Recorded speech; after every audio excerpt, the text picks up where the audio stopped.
누가복음 1장 26절부터 56절 말씀까지 우리가 함께 하나님의 말씀을 받겠습니다. 같이 말씀 읽습니다.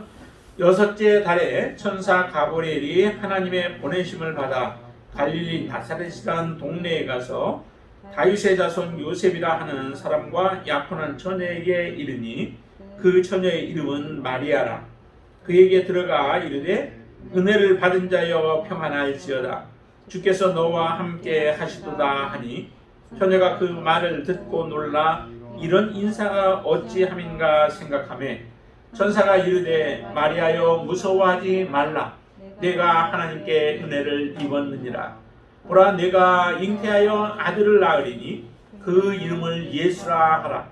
그가 큰 자가 되고 지극히 높으신 이의 아들이라 일컬어질 것이요 주 하나님께서 그 조상 다윗의 왕위를 그에게 주시리니 영원히 야곱의 집을 왕으로 다스리실 것이며 그 나라가 무궁하리라. 마리아가 천사에게 말하되 나는 남자를 알지 못하니 어찌 이 일이 있으리이까. 천사가 대답하여 이르되 성령이 네게 임하시고 지극히 높으신 이의 능력이 너를 덮으시리니 이러므로 나실 바 거룩한 이는 하나님의 아들이라 일컬어지리라. 보라 내 친족 엘리사벳도 늙어서 아들을 배웠느니라. 본래 임신하지 못한다고 알려진 이가 이미 6달이 되었나니 대저 하나님의 모든 말씀은 능하지 못하심이 없느니라. 마리아가 이르되 주의 여정이오니 말씀대로 내게 이루어지이다 하매 천사가 떠나가니라. 이때 마리아가 일어나 빨리 산골로 가서 유대 한 동네에 이르러 사게라의 집에 들어가 엘리사벳에게 문안하니 엘리사벳이 마리아가 문안함을 들으매 아이가 복중에서 뛰노는지라. 엘리사벳이 성령의 충만함을 받아 큰 소리로 불러 이르되 여자 중에 내가 복이 있으며 내 태중에 아이도 복이 있도다. 내 주의 어머니가 내게 나오니 이 어찌 된 일인가. 보라 내 문안한 소리가 내 귀에 들릴 때에 아이가 내 복중에서 기쁨으로 뛰놀았도다. 주께서 하신 말씀이 반드시 이루어지리라고 믿은 그 여자에게 복이 있도다. 마리아가 이르되 내 영혼이 주를 찬양하며 내 마음이 하나님 내 구주를 기뻐하였음은 그의 여종의 비천함을 돌아보셨습니다. 보라 이제 후로는 만세의 나를 복이 있다 일컬으리로다.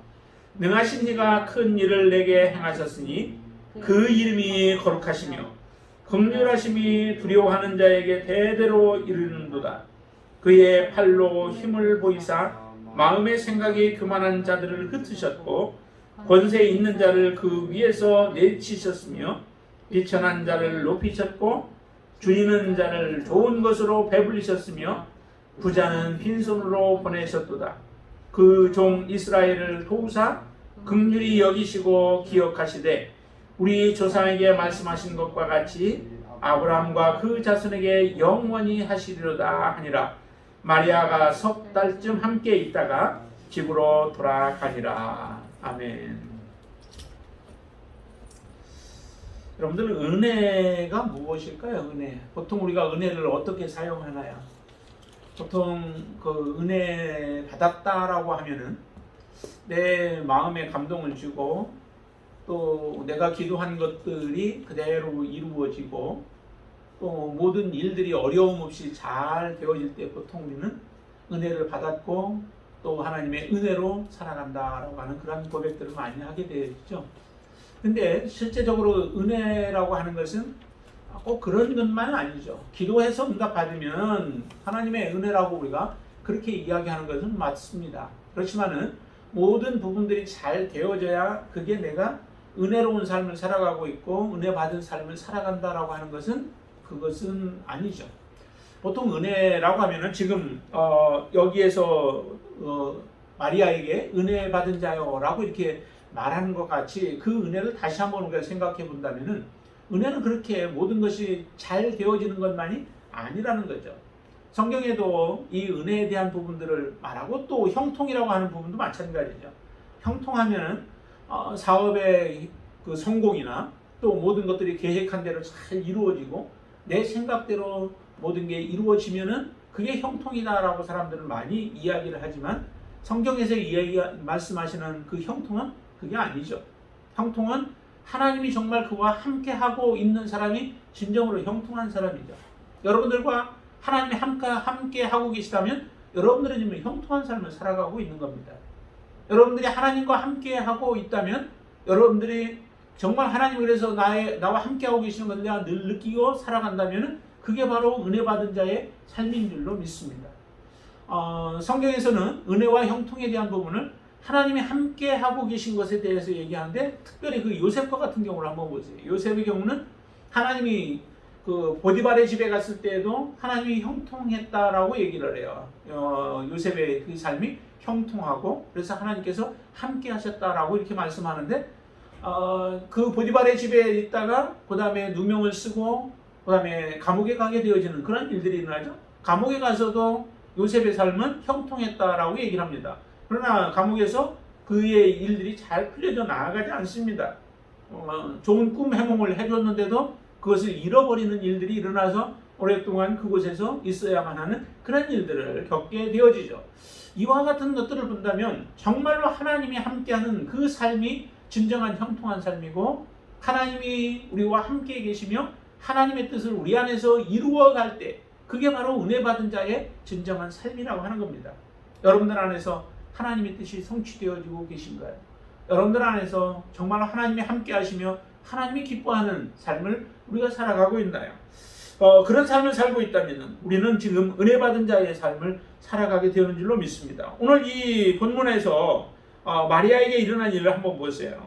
자, 가브리엘 천사가 마리아에게 찾아와서 이렇게 얘기를 합니다. 28절 한번 보실까요? 같이 한번 읽습니다.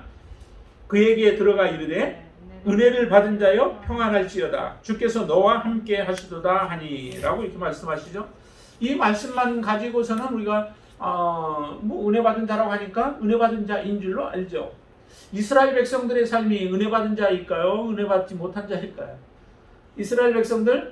이스라엘은 하나님이 정말 은혜 받은 자죠. 너희처럼 하나님의 은혜를 그렇게 많이 받고 하나님의 긍휼하심을 입고 그렇게 살아가는 존재들이 없죠. 그런데 이스라엘 백성들은 참 굉장히 곤고한 삶을 많이 살아요. 그거는 하나님의 은혜 받은 자이기 때문에 그런 삶을 사실은 살아가게 되는 거죠. 하나님이 함께하지 않는 자들이라고 한다면 그들은 그냥 죄악의 길을 걸어가도록 내버려 둘 거예요. 그러다가 마지막 하나님의 때에 하나님께서 심판으로 그들을 멸망케 하시는 일들을 행하시죠. 그러나 하나님의 자녀들은 반드시 하나님이 그들과 간섭하시고 그들 가운데 역사하시면서 잘못된 길로 걸어갈 때는 바른 길로 돌아오라고 징계하시는 하나님의 그 손길이 반드시 있게 되어지죠. 그 당시에는 이 하나님이 간섭하시고 하나님이 역사하시는 것들이 나에게는 고통이고 아픔이죠. 굉장한 괴로움들이죠. 그렇지만 그것이 곧 나를 살리는 것이 되어졌을 때 진정으로 우리는 마지막에 하나님의 은혜였음을 모든 순간순간들이 하나님의 은혜였음을 고백하게 되어집니다. 이스라엘 백성들이 하나님과 관계가 없는 백성이었으면 하나님이 굳이 이스라엘 백성들을 그렇게 다스릴 이유가 없죠. 그러나 하나님과 함께 언약을 맺었고 하나님의 언약을 주셨기에 그 언약을 붙들고 믿음으로 살아가게 되어지면 그들의 삶이 좀 더 평안한 삶이 이루어질 수도 있을 터인데 하나님의 말씀을 떠나서 살아감으로 인하여 이스라엘 백성들의 삶이 곤고한 삶이 이루어지는 거죠. 포로로 잡혀가게 되고 그곳에서 하나님을 제대로 섬기지도 못하게끔 많은 곤고함들이 따라오게 되어지는 일들이 바로 하나님의 은혜 가운데 있기 때문에 그렇습니다. 그것을 우리는 하나님 앞에 원망이나 불평으로 대하지 말아야 돼요. 지금 이 마리아의 모습을 보면은 은혜를 받은 자여 평안할지어다 주께서 너와 함께 하셨다라고 말씀하셔요. 정말 은혜가 있는 자는 하나님이 그와 함께하는 사람입니다. 하나님이 그와 동행하시며 그를 붙들어 주시죠. 혹시 사망의 음침한 골짜기와 같은 곳을 지나갈 때에도 하나님이 나와 함께하고 계신다면은 그런 믿음이 있고 확신이 있다면 그 사람은 지금 하나님의 은혜 가운데 걸어가는 사람이요 하나님의 영광을 드러내는 삶인 것이죠. 비록 우리의 마음속에 그럴 때 두려움이 있을 수 있습니다. 이 마리아의 모습도 그렇죠. 은혜를 받은 자의 평안할지어다 주께서 너와 함께 하시더라 라고 하지만은 29절에 이렇게 얘기하죠. 처녀가 그 말을 듣고 놀라 이런 인사가 어찌함인가 생각하네. 아직 어떤 일들이 벌어질지는 몰라요. 그런데 은혜 받은 자요 너와 하나님이 함께 하겠다라고 하시는 이 인사말을 듣고 마리아는 놀라는 거죠. 그런데 그 다음에 30절에 이렇게 말씀합니다. 30절 보시죠. 천사가 이르되 마리아여 무서워하지 말라 내가 하나님께 은혜를 입었다라고 말씀하십니다. 여러분들도 정말 하나님의 진정한 은혜를 입은 자인 줄로 믿습니다. 그렇기 때문에 지금 우리가 주님을 섬길 수 있는 것이고 주님을 부를 수 있는 것이고 마지막 소망을 바라보면서 우리가 살아갈 수 있는 거죠. 이렇게 은혜를 비록 받았으나 두려움 가운데 있죠. 무서워하며 있는 마리아를 향하여서 말씀합니다. 31절 보세요. 보라 내가 잉태하여 아들을 낳으리니 그 이름을 예수라 하라. 이제 이 말씀을 참 받아들이기가 굉장히 어렵습니다. 아직 남자를 알지 못한다라고 마리아는 그렇게 고백을 하고 있죠. 34절 보세요. 34절에 보면은 마리아가 천사에게 말하되 나는 남자를 알지 못한다라고 말씀하고 있고 29절에서는 처녀라고 이렇게 표현을 해요. 그러기에 마리아는 지금 남자를 전혀 가까이 하지 아니하는 비록 요셉과 정혼한 사이이기는 하지만 그 요셉과 정혼했을지라도 남자를 알지 못하는 가운데 지금 있는 그 마리아를 향하여서 하시는 말씀이 내가 잉태하여서 아들을 낳으리니 그 이름을 예수라 하라고 그렇게 말씀합니다. 이 말씀을 들었을 때에 마리아가 정말 받아들이기가 너무도 어려운 거죠. 당시로 볼 때에 이런 일이 지금 일어나지 한 번도 일어난 적이 없잖아요. 처녀가 잉태하는 경우가 없어요. 아니 땐 굴뚝에 연기가 나지 않는다는 그런 속담처럼 불을 떼지 않냐면은 연기가 나지 않아요. 그런데 처녀가 잉태하여서 아들을 낳겠다는 거예요. 이게 우리의 이성으로 이해가 될 수 있나요? 도저히 이해시킬 수 없습니다. 이해를 어떻게 시키겠어요? 그런 일들이 이 세상에는 이 땅에 사는 동안에는 한 번도 일어나지를 않았는데 그걸 어떻게 받아들일 수 있겠어요? 여러분들이 믿음이 좋아서 때로는 그것을 믿는다라고 할지 모르지만은 그러나 이 말을 받아들이는 건 너무도 어려운 거죠. 그리고 이것을 진정으로 받아들였을 때에 마리아의 삶 가운데 나타날 수 있는 일들이 어떤 일이 나타날까요? 예상해본다 할지라도 마리아는 곧 자기의 목숨을 내놓아야 하는 그 위험에 처할 수 있는 거죠. 먼저는 자기가 약혼한 요셉과의 관계예요. 요셉과의 관계가 깨어질 수도 있는 거죠. 여자가 잉태해서 점점 배가 불러가고 있다면은 그 정혼한 남편이 그걸 가만 보고 있겠습니까? 이해를 할 수 있을까요? 요셉도 이해할 수 없는 거죠. 하나님이 특별한 은혜로 요셉에게 역사해서 이것이 모든 것이 하나님이 역사로 말미암아 되어진 것이라고 하는 것을 이해시켜주지 않는 한 요셉이 받아들이기가 너무도 어려운 거죠. 누가 그것을 믿겠어요? 아내에 대해서 철저히 정혼한 그 여자를 믿는다 할지라도 어떻게 이것을 믿겠어요? 믿기가 정말 어려운 것이죠. 그렇기 때문에 그 파혼까지도 각오해야 하고, 파혼이라고 하는 얘기는 그만큼 자기의 명예에는 실추가 되어지는 일들입니다. 이것은 다 감수하는 거예요. 근데 거기에서만 그치면 괜찮죠. 요셉이 이 문제를 가지고 다른 남자와 정을 통했다라고 하는 것으로 덮어 씌워서 만약에 이 마리아에게 그런 죄를 덮어 씌운다면은 결국 이 마리아는 정혼한 상태였기 때문에 그런 돌에 맞아 죽을 수도 있는 상황이었다라고 하는 겁니다. 참 이런 상황을 우리가 믿음이라고 하는 것, 하나님의 은혜가 임했다고 하셨는데 그 은혜가 임한 결과가 이처럼 끔찍한 일들이요, 또 처참한 일들이 되어지고, 또 나에게는 굉장한 위협이 다가오고 또 죽을 목숨을 내놓아야 하는 그런 위기 상황까지도 닥친다라고 한다면, 그런 상황이라면 여러분들은 하나님의 은혜를 어떻게 하시겠습니까? 하나님의 은혜를 기쁨으로 받아들이시겠습니까? 하나님의 은혜를 여러분들이 정말 감사합니다 하고 받아들일 수 있으실까요? 참으로 어려운 그런 선택의 순간이죠. 거부할 수도 있고 받아들일 수도 있는 거죠. 거부할 때는 나름대로 이제 하나님께서 작정하셨기 때문에 다른 아픔과 어려움들이 있을지 몰라도, 그러나 지금 잉태로 말미암아 임할 것, 그거보다는 덜하겠죠. 이런 상황 속에 처해져 있기 때문에 이 마리아는 너무도 두려운 거죠, 사실은. 그리고 부모들에게는 또 어떻게 인정을 받고 부모들을 어떻게 설득을 시킬 수 있겠습니까? 이러한 상황 속에서 마리아가 이제 하나님 앞에 이렇게 이름을 예수라 하라라고 하시면서 더 한마디 덧붙여서 천사가 얘기합니다. 32절입니다.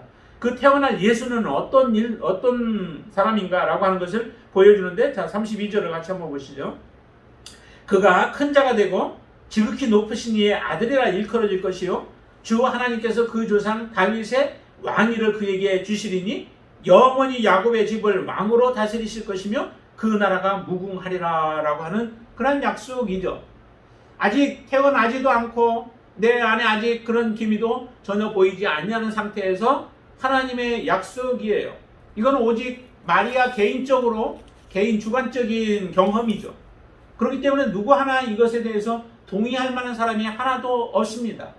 나를 인정해주고 내 편에 서줄 사람이 하나도 없는 가운데서지만은, 그러나 마리아에게 이 태어날 예수라고 하는데 그 예수는 큰 자가 될 것이다 라고 말씀하고 지극히 높으신 이의 아들, 하나님의 아들이라 라고 하는 그러한 말씀을 주시죠. 그리고 다윗 왕의 위를 그에게 주어서 영원히 야곱의 집을 다스려서 그 나라가 무궁할 것이다 라고 하는 약속을 주십니다. 그러나 이 약속조차도 사실은 그렇게 받아들이기가 쉬운 게 아니잖아요. 하나님의 아들이 어떻게 인간의 몸속에서 태어날 수 있겠어요?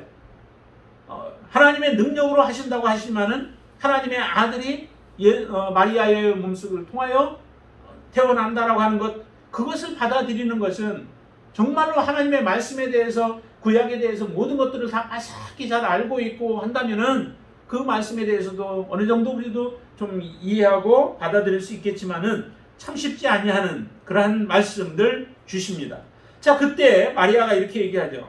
그러면 어떻게 그와 같은 일들이 일어날 수 있겠느냐라고 하는 거예요. 그게 이제 34절 말씀인 거죠. 나는 남자도 알지 못한다. 당연히 그렇죠. 남자를 통하여서 그 자녀가 아이를 낳을 수 있는 것이 그게 당연하지 않겠습니까?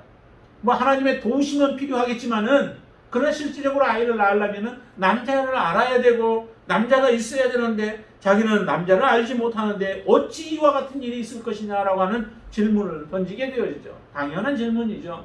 그렇지만 이게 꼭 부정적인 하나님의 뜻에 내가 불순종하였다 하는 그러한 의미는 아니죠. 앞에서 보았던 사가랴와 같은 경우는 믿지를 못하여서 내가 무엇으로 그것을 알 수 있겠느냐라고 하는 그러한 증표를 요구하지만은, 마리아는 그와 같지는 않고 이해가 안 되는 거예요. 그러다 보니까 내가 지처럼 남자를 알지 못했는데 어떻게 그 일이 일어나겠습니까? 어떻게 일어날 수 있겠습니까? 라고 하는 그러한 질문을 던졌을 때에 천사는 이렇게 얘기를 하죠. 35절 말씀 우리 한번 같이 읽죠.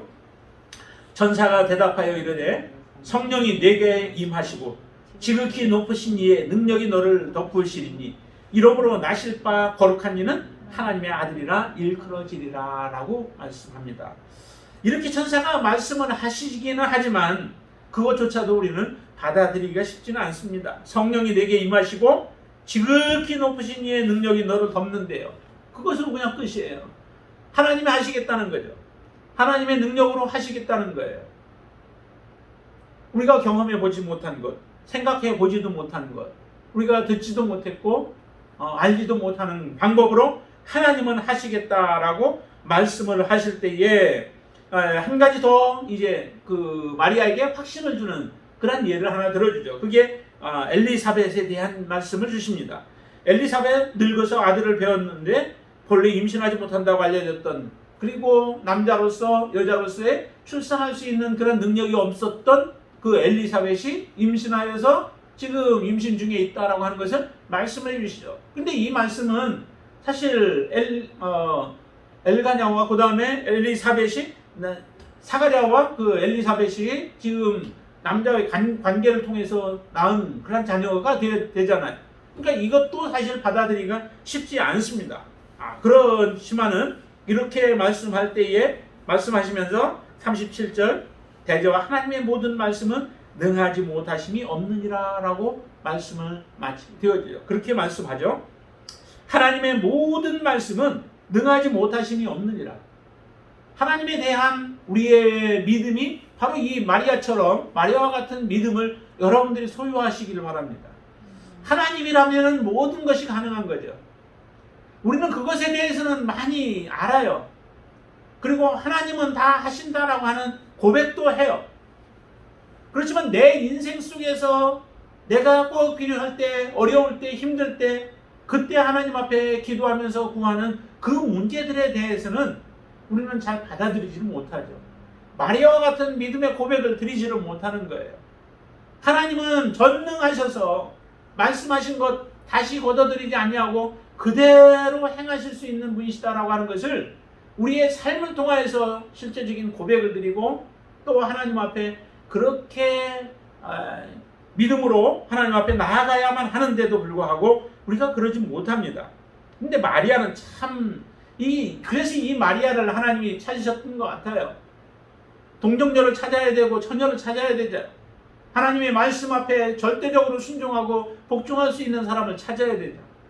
그 한 사람을 찾다가 지금 마리아를 만나서 하나님이 이 말씀을 하시는 겁니다. 이런 마리아가 없었더라면 예수님의 오심은 더 지체되었을지 몰라요.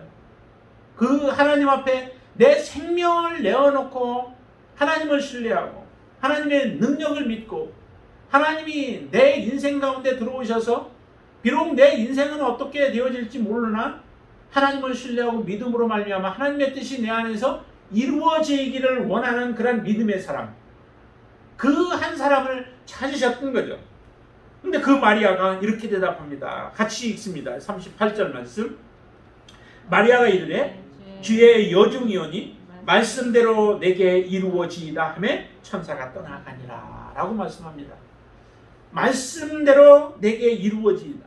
나는 주님의 종입니다. 나는 주의 종이기 때문에 여종에게 주인이 하시고 싶으신 대로 마음대로 하시도록 자기의 몸을, 자기의 마음을, 자기의 모든 것을 다 내어놓는 그런 고백이에요. 우리가 하나님을 믿는다라고 고백하고 지금 신앙생활을 하지만 하나님 앞에 나의 주권을 얼마나 내어놓았습니까?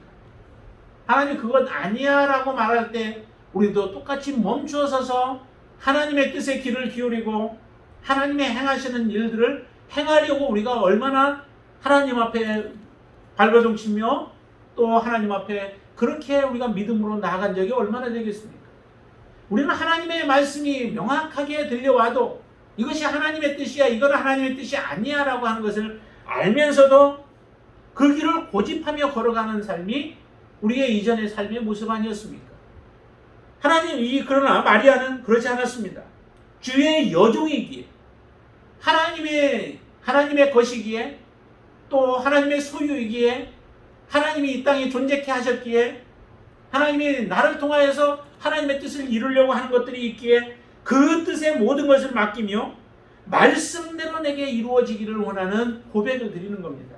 참 얼마나 아름다워요. 여러분들의 믿음이 이 믿음의 단계까지 오를 수 있게 되기를 바랍니다.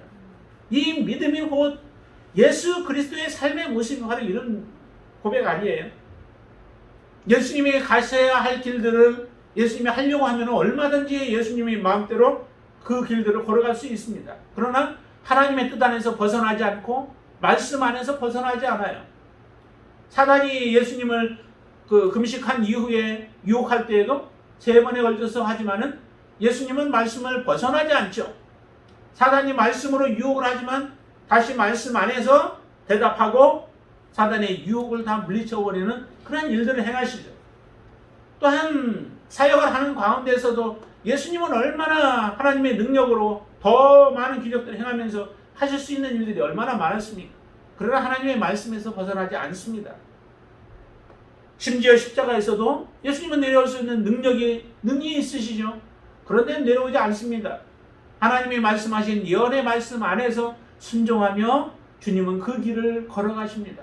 온전히 하나님께 맡기죠. 내 영혼을 주께 의탁하나이다 라고 하나님께 그 영혼까지도 다 맡기면서 믿음의 길을 걸어가셨던 분이 예수 그리스도의 삶입니다. 이스라엘 백성들이 그렇게 하나님의 뜻을 거역하면서 살아가는 가운데 있어도 여호수아와 갈렙은 온전히 하나님을 쫓아서 하나님을 기쁘시게 한 자의 삶을 살아갔습니다. 이게 하나님이 바로 그리스도인들, 우리 하나님의 자녀들, 우리에게 요구하시는 하나님의 뜻이라는 거예요. 이렇게 되어졌을 때에 하나님의 온전한 뜻이 바로 이 마리아를 통하여 이 땅에 하나님의 아들 예수 그리스도를 보내시는 그 귀한 사역이 온전히 성취가 되어지는 역사가 일어나는 겁니다. 여러분들이 하나님 앞에 온전하게 순종하고 하나님의 말씀대로 모든 것들을 내어놓고 하나님의 뜻이 내 안에서 이루어지는 그 모습을 보며 이게 진정한 하나님의 은혜임을 고백하며 살아갈 때에 여러분들의 삶을 통하여 하나님의 역사는 이루어지는 줄로 믿습니다. 많은 사람이 필요한 게 아니죠. 바로 마리아 한 사람을 통하여 이 땅에 이 세상 가운데 구원의 놀라운 역사가 이루어진 하나님의 은혜가 임한 것과 같이 여러분들이 하나님 앞에 순종하고 하나님 앞에 믿음의 고백을 드리게 되어지면 여러분들을 통하여 하나님의 역사는 다시 이루어집니다. 많은 사람을 통하여 세상을 구원하는 일들이 이루어지지 않았어요. 노아를 보세요. 노아 한 사람을 통하여 그 당시 참으로 많은 사람들이 있었으나 그들을 통하여 세상을 구원하지 않고 노아와 그 가족들을 통하여 하나님은 역사하십니다. 세상을 구원한 둘째 아담도, 첫째 아담은 이 세상에 죄를 가져왔으나 둘째 아담 예수 그리스도를 통하여 세상을 구원하시는 그 정점을 이루어 가시는 놀라운 일들을 이루시죠. 이 시대 가운데 하나님의 역사도 우리를 통하여 하나님은 이루시기를 원합니다. 여러분들이 이와 같은 온전한 믿음으로 주님 앞에 서서 주님을 섬길 수 있게 되어지길 바랍니다. 이렇게 해서 주의 앞에 온전한 고백을 드리자 천사가 떠나가고 마리아는 이제 정말로 천사가 한 말이 그대로 이루어졌는지 보기 위하여 이제 엘리사벳에게 찾아가는 그런 찾아가게 되어지죠. 찾아갔을 때 이와 놀라운 일이 일어납니다. 41절 한번 보실까요? 41절 엘리사벳이 마리아가 문안함을 들으매 아이가 복중에서 뛰노는지라. 엘리사벳이 성령의 충만함을 받아서 이제 예언하게 되어지죠. 그러면서 42절 큰 소리로 불러 이르되 여자 중에 내가 복이 있으며 내 태중에 아이도 복이 있도다 라고 얘기를 합니다. 아이가 어떻게 알겠어요? 이미 이제 잉태는 그 순간에 잉태가 되어졌겠지만은 그 마리아 안에 아이가 잉태됨으로 인하여서 아니죠. 지금 6개월이나 이제 지난 상태에서 지금 찾아갔죠. 근데 그때 잉태되어진 그 예수님의 잉태되어진 것을 아이가 아는 거예요. 침례 요한이 아는 거죠. 뱃속에서, 어머니의 뱃속에서. 그래서 이렇게 아이가 막 복중에서 뛰어노는 그 모습을 통하여 엘리사벳이 다시 성령의 충만함을 받아서 외치는 소리가 여자 중에 내가 복이 있다는 거예요. 많은 여자들이 있지만은 그 여자들이 하나님의 말씀을 받아들일 만한 믿음들이 없고, 그렇기 때문에 특별히 지금 이 마리아를 찾아와서 마리아에게 잉태케 하는 놀라운 축복이 임할 때에 내 태중에 아이도 복이 있고 너도 복이 있다는 겁니다. 주의 어머니가 내게 나아오니 어찌 된 일인가? 말도 안 했는데 그 모든 것들을 지금 그 엘리사벳이 성령의 충만함을 통하여서 다 알게 되어지죠. 성령의 역사하심을 통하여서 모든 것들이 다 알고, 그로 인하 이렇게 얘기합니다. 44절 보시면 보라 내 문안하는 소리가 내 귀에 들릴 때에 아이가 내 복중에서 기쁨으로 뛰놀았도다. 주께서 하신 말씀이 반드시 이루어지리라고 믿은 그 여자에게 복이 있도다. 주께서 하신 말씀이 반드시 이루어지리라고 마리아는 믿은 거죠. 하나님의 능력으로 하나님께서 하나님의 하신 말씀은 그대로 모든 것이 다 이루어지고 하나님은 능히 이루지 못할 말씀이 없다라고 하신 그 말씀들을 다 그대로 믿어진 거예요.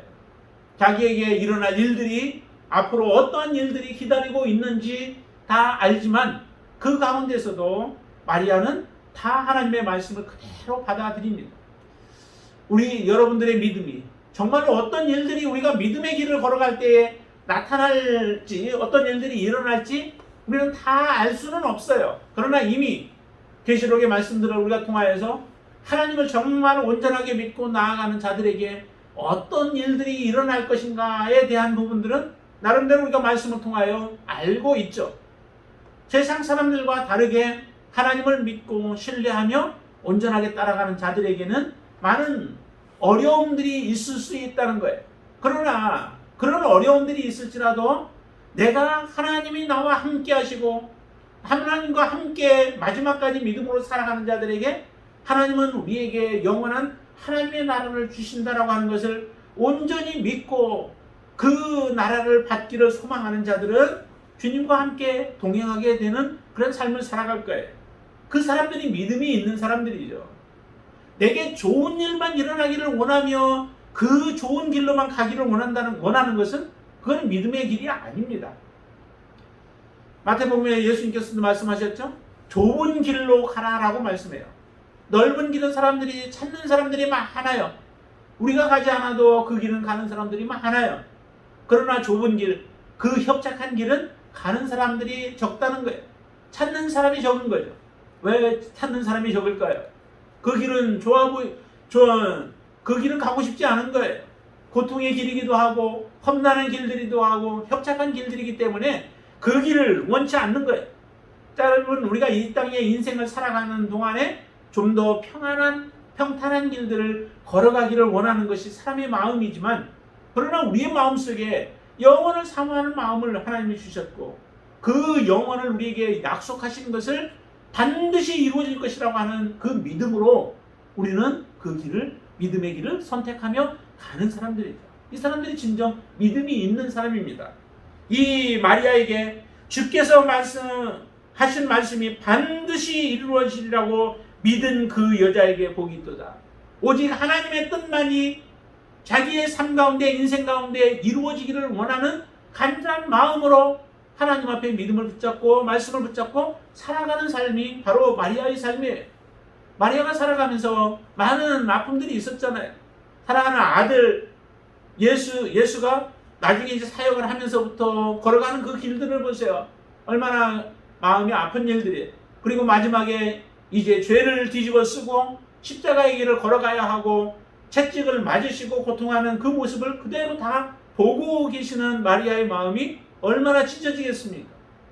그런 그 길을 걸어가야 하지만 이 길이 바로 하나님이 원하시는 길이고 하나님의 뜻이 성취되어지는 길이라고 하는 것을 분명히 믿기 때문에 마리아는 그 길을 마다하지 않냐고 걸어가는 겁니다. 이게 바로 진정으로 하나님이 기뻐하시는 믿음의 삶이라는 거죠. 그렇게 마리아를 축복하고 나서 마리아가 이에 찬양을 하는 그런 모습을 보여주는데요. 거기에서 이렇게 얘기합니다. 48절 한번 보시면 거기에 그의 여종의 비천함을 돌보셨습니다. 보라 이제 후로는 만세의 날을 복이 있다 일컬이로다 라고 얘기를 하죠. 마리아와 요셉의 그 가정도 사실 풍요로운 가정은 아니죠. 왜냐하면 뒤에 이제 내용을 보면은 이 가정이 그 출산할 때에도 어디에서 출산을 해요? 아니, 돈이 넉넉하고 모든 형편이 괜찮았다면은 좀 더 좋은 곳에서 그가 출산을 했을 거예요. 그런데 그렇지 못한 모습들을 보면은 이 가정도 사실은 믿음은 있지만 실제적으로 삶은 비천한 가운데 살아가고 있었던 그런 가정이었죠. 앞에 그 사가랴의 가정은 아이가 없음으로 인하여서 그 가정이 다른 사람들로부터 부끄러움을 당하는 가정이었고, 이 마리아와 요셉의 가정은 실제적으로 많은 어려움들이 있는, 물질적으로 그게 풍요롭지 못한 어려움 가운데 있었던 가정이었던 것을 우리가 보는데요. 그런 가정에, 그런 여종에게 하나님께서는 이제 만세의 날을 복이 있다라고 일컬을 그 믿음의 길을 선택하고 가게 하시는 하나님을 찬양하는 겁니다. 여러분들도 그 찬양이 끊이지 아니해야 할 분들이 바로 여러분들인 줄로 믿습니다. 우리를 어떻게 알아서 내가 하나님 앞에 찾아간 것도 아니고 하나님께서 친히 여러분들을 찾아오셔서 하나님의 자녀 삼아 주셨잖아요. 하나님 선택해서 너는 내 아들이라고 불러주셨잖아요. 하나님이 나와 함께 하시겠다고 자청하여서 여러분들을 찾아오신 겁니다. 그리고 우리의 죄 가운데 있었던 또 영원한 하나님의 심판 가운데 놓여 우리를 하나님께서는 불러내어서 하나님의 나라의 백성으로 우리를 삼아주신 하나님의 그 은혜, 그 은혜는 우리는 평생토록 그래서 찬양을 해야 되는 거예요. 그 은혜로 말미암아 우리의 삶이 많은 아픔과 고통들이 혹시라도 온다 할지라도 그것에 개의치 아니하고 그것을 바라보지 않고 오직 전능하신 하나님, 또 우리를 붙들어 주시고 함께 하실 하나님, 우리를 눈동자처럼 지켜보아 주실 하나님만을 바라보며 믿음으로 살아가는 삶을 살아갈 때에 우리의 고백도 만세의 나를 복이 있다라고 우리는 고백하면서 살아가는 그런 축복의 삶이 되어질 줄로 믿습니다. 주님이 이 땅에 오셔서 바로 오신 이유들은 여기에 이렇게 얘기를 합니다. 52절부터 보시면은 권세 있는 자를 그 위에서 내치셨으며 비천한 자를 높이셨고 줄이는 자들은 좋은 것으로 배불리셨으며 부자는 빈손으로 보내셨다라고 말씀하시죠.